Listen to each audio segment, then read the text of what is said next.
¿Te han salido alguna vez en redes sociales esos vídeos de imágenes súper nostálgicas con una música lenta pero adictiva recordando elementos de tu infancia? ¿Y te has sentido totalmente nostálgico y considerablemente decepcionado con tu vida actual? ¿Pero por qué? Ver este tipo de imágenes y recordar tu infancia es algo que muchas veces te puede hacer sentir esa sensación hogareña y cálida, pero a la vez un pequeño vacío en tu pecho. La infancia generalmente es igual a inocencia, buenos tiempos y felicidad. Una vida libre, sin responsabilidades, solo con la intención de jugar todo el rato y el fin de semana acostarte tarde. Esos tiempos en los que el sueldo de una persona podía pagar la entrada de una casa y mantener a una familia de 4 miembros, podías hacer la compra del mes con 20 euros y tu amigo venía a la puerta de tu casa a recogerte para ir a jugar a la calle. Y en parte eso es algo que me da pena, que nuestros padres a la generación nacida en los 90 nos prometieron algo muy importante, una visión, un futuro que nunca llegó. Y no me refiero a la estética del frutigueraero con esas visuales futuristas y frescas, pero sin perder el sentido de la originalidad o esos colores tan característicos, sino, repitiendo lo dicho, un futuro que quedó enterrado en el olvido. Nuestros padres, personas de la generación del baby boom, vivieron y experimentaron una vida basada en la ley del esfuerzo, en la que cuanto más preparado estuvieras, más alto llegarías en la vida. En la que a los 18 años podías independizarte y en muchas ocasiones el encontrar trabajo era tan fácil como presentarte en un local y preguntar cuándo podías empezar. Esto es una exageración para que comprendáis los extremos a los que me refiero, ¿ok? No había fiebre de titulitis o necesidad de una experiencia de 10 años mínimo para ponerte a fregar platos en un bar de mala muerte. En general, y en mi opinión, era más fácil ascender en la vida como ciudadano. Muchos millennials enfrentaron crisis económicas como la del 2008 o la pandemia justo al entrar al mercado laboral, lo cual dificultó su estabilidad financiera, por ejemplo.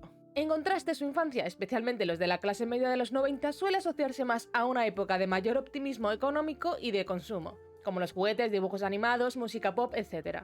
Y cómo no mencionar la aparición de unas redes sociales un poco más modernas, Twenty o Instagram, creadas en 2006 y en 2010 respectivamente, una nueva era para las redes sociales. Cuando las fotos estaban llenas de filtros como este, la calidad de las fotos era bastante mediocre, pero se sentía mucho más amigable como aplicación, más original y no estaba todo lleno de reels o de anuncios. Cuando subías contenido a redes sociales sin intención de monetizarlo, solo entrabas para darte cuenta que la noche anterior tu amiga del alma había subido 27 fotos contigo en las cuales salías mal en 26, o tenías esos tremendos roles con tus amigos.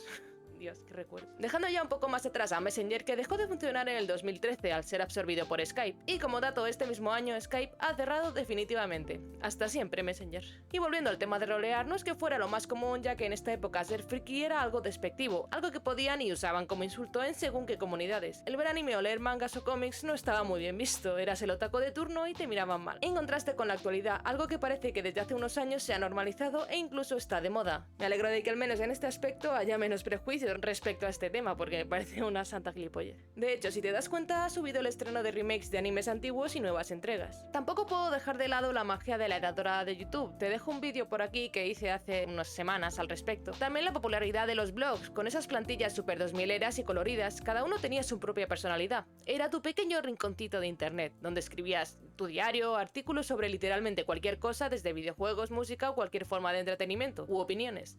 También la gente subía cómics, historias y mucho más. Las estéticas de los programas como los reproductores de música también marcaron en parte nuestra infancia / adolescencia, o al menos la mía, que aunque parezca una tontería, no sabes lo mucho que se echa de menos las animaciones triposas del mítico Windows Media Player, que me quedaba horas mirándolo hipnotizado. Y obviamente los videojuegos no se pueden quedar fuera de este vídeo, como por ejemplo el Animal Crossing o Pokémon de la DS o de la Game Boy Advance, el Nintendogs, Mario Kart, Super Mario World o juegos de simuladores que eran infinitos, desde montar a caballo o en skate hasta cocinar una tarta o cuidar de un bebé. También debo mencionar juegos de PlayStation 1 y 2 como el Fórmula 1, Devil May Cry, Tekken, Spyro, GTA 3, God of War, Champions of Norrad, etc. Menciona en comentarios cuál era tu videojuego favorito de pequeño. Pero no pasaba nada si eras un niño sin un duro, porque siempre que hubiera un poquito de internet en tu casa podías acceder a www.minijuegos.com y pasarte la tarde echando ahí el rato con cientos o quizá miles de juegos infantiles de todos los géneros habidos y por haber. Incluso había animaciones o cortos como los de Animator vs Animation, que simplemente era una obra maestra. No sé si también estaban en esa misma página los capítulos de Happy Tree Friends, la mierda más diabólica disfrazada de animación para niños. Literalmente la primera vez que lo vi fue en el colegio con unos 10 años en un ordenador de un aula con unos amigos y nos traumatizamos de por vida. Y es que a raíz de esto puedo empezar a hablar de las series animadas que había en estos tiempos, finales de los 90, principios de los 2000. Esas décadas en las que las series para niños eran más adultas con mensajes más duros que hablaban de temas temas como la vida y la muerte, la traición o el bien y el mal. Estoy hablando de, por ejemplo, las Gárgolas, X-Men, Spider-Man, Daria, los Rugrats, las Supernenas, Agallas el perro cobarde o las Tortugas Ninja, la banda del patio, Ed y Eddie y muchísimas más, o incluso los Simpson. Estas series por una parte podrían tener una apariencia y mensajes infantiles y divertidos, pero si profundizabas un poco te dabas cuenta de que muchas eran críticas sociales que hablaban de la discriminación a minorías, de los miedos o ansiedad, de la responsabilidad, de las relaciones y de la perseverancia. Mención honorífica a BBC Basket, echo muchísimo de menos a esos pequeños hijos de Por no hablar de las películas de Disney de esta época como Bambi o Dumbo, que literalmente cogen tu corazón, lo tiran al suelo y le pegan 7 machetazos. Aunque al final entiendes la lección, pero ¿a qué precio? El punto es que todo este tipo de entretenimiento era mucho más rico en esencia y en calidad que muchos de los títulos actuales, donde es verdad que se han suavizado mucho los mensajes que quieren transmitir, si es que transmiten algo, y en cuestión de calidad de dibujo ya ni hablo. Todo se ha vuelto como una amalgama de masas en 3D sin calidad, y lo peor es que se ve todo igual. Los hijos de estas amables criaturas mamaron esa información y crecieron llenos de energía, expectativas y ganas de ser iguales o mejores que sus padres. Recuerdo en el instituto sería el año 2000 y poco, cuando ya empezábamos a tener móviles. Cada uno era diferente, de colores variopintos, uno llenos de pegatinas, otro con miles de colgantes y accesorios, y a simple vista era de lo más fácil localizar tu teléfono, porque cada uno era de una marca, tenía un color y forma distintos.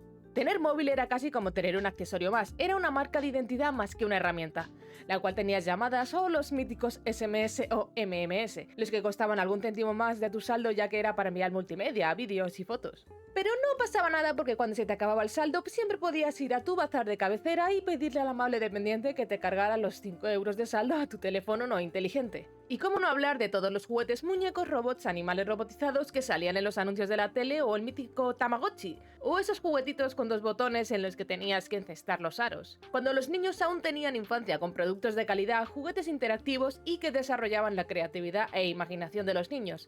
Los catálogos que repartían en Navidad junto a las páginas amarillas que aún a día de hoy me flipan mirarlos. Ahora no. Los niños nada más nacer ya vienen con el iPad incluido. En mi adolescencia lo más cerca de eso era el ordenador familiar que había en el salón de mi casa en el cual el internet se iba cuando llamaban por teléfono, o el iPod, sucesor del gran MP3 que tan buenos momentos nos había dado.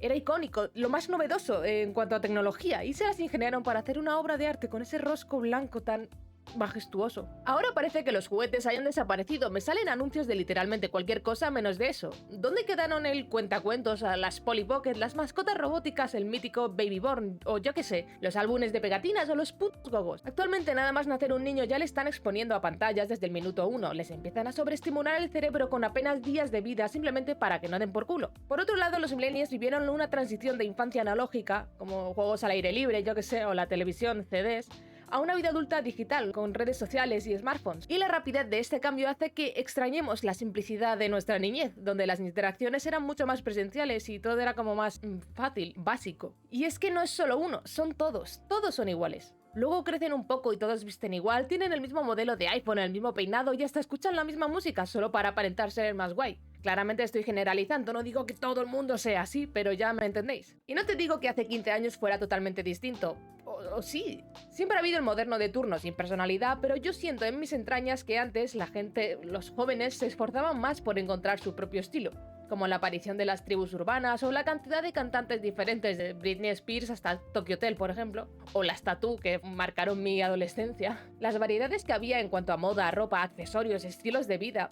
Tengo la sensación de que antes la gente se sentía más libre, o al menos se sentían libres de expresarse tal como eran. Me acuerdo en mis tiempos quedar con varios amigos en Plaza España, ir con una lentilla roja y otra azul, el pelo negro a trasquilones porque me lo cortaba yo mismo, con una ropa que no concordaba con nada, menos con la idea abstracta que había en mi mente, y en la mochila 2 euros para comprarme unos ganchitos si me entraba el hambre. Y lo más importante es que quedábamos ni más ni menos que para quedar, hablar, beber alguna cervecilla que por allí cayera y ya está, hablar de series o incluso ligar, sobre todo cuando no teníamos que salir corriendo porque venían los nazis, es que me descojono. Ahora la forma de socializar está totalmente alterada. Nos comunicamos a través de una pantalla, jugamos a videojuegos cada uno en su casa, ya no hace falta que vayas al piso de fulanito y juguéis en la misma consola con 2 mandos. Porque en un clic ya estáis ambos metidos en el mismo servidor huyendo de Chucky en el Dead by Daylight. Y no digo que esto esté mal, gracias a las nuevas tecnologías hemos sido capaces de conectar con mucha otra gente, crear comunidades o mantener relación con familiares que vivan lejos. Pero no deja de parecerme una socialización pobre, solitaria. Estamos con tanta gente y a la vez tan solos. Por no hablar de la obvia adicción a las pantallas que tenemos todos en mayor o menor medida. No hay día que no vaya al metro o esté en un restaurante que no vea a la mayoría de personas mirando su móvil en vez de hablar con sus compañeros o mirar alrededor. Sé que hay momentos y momentos, pero también puedes viajar 5 minutos en metro sin estar mirando TikTok cada segundo de tu viaje. Quizá puedas pensar hasta en tus cosas. Quizá se te ocurre una idea para ese relato que vienes queriendo escribir desde hace tiempo. O quizá veas a una persona con una apariencia curiosa y te inspire para crear un personaje, o qué sé yo. Y es que hasta las empresas aprovechan la nostalgia para vender remakes, reboots, como los remakes de Disney de live action, o las consolas retro como la NES Mini o el regreso de Atari, que me voló la cabeza, la verdad. O productos vintage en general. Esto recuerda la idealización de esa época, incluso a quienes no la vivieron directamente. El punto de este vídeo era pensar un poco en todo esto que nos ha tocado vivir y que no ha estado en nuestra mano evitarlo. Sin ir más lejos, el cambio de la peseta al euro fue un cambio abismal para la economía, pasando después por varias crisis que nos comimos con patatas, varios fines del mundo, pandemias globales, guerras lejanas, inflación y más inflación. Como dato dejaré que antes con unos 15.000 euros pagabas la entrada de una casa y ahora con eso no puedes ni comerte los mocos. Pero basta. ¿Te has dado cuenta de que todo antes tenía más color? Las casas, electrodomésticos, locales, hasta la ropa. Un estudio demuestra gráficamente cómo el color se ha ido perdiendo en las últimas décadas y me parece algo de lo que se tendría que hablar más. Hay psicólogos que comparten la teoría de que según qué color tengas en tu armario y uses a diario, demostrará cómo está tu salud mental. Es decir, cuanto más colorido tengas tu armario, más feliz eres, y cuanto más ropa tengas, más deprimido estás. En teoría. Y eso es lo que veo reflejado en el mundo. El color te está perdiendo. Antes las cocinas te venían con unos rojos o tonos turquesa, en las décadas de los 70, 90 o 2000 todo rezumaba color. Las habitaciones, las calles, los coches... Ahora todo es más sombrío. Salgo a la calle y, me incluyo, la mayoría vamos de negro. También es verdad que no hay nada más deprimente que vivir en Madrid, pero aún así. Las típicas sad beige moms, madres que prefieren usar el color beige en toda su casa y hasta en la propia ropa y juguetes de sus hijos, que me parece un acto vandálico, la verdad. Y es verdad que cuando creces pierdes esa energía y visión que tenías cuando eras pequeño, pero creo que esto va más allá. Siento que la sociedad está cambiando a peor, que estamos perdiendo la ilusión por vivir poco a poco.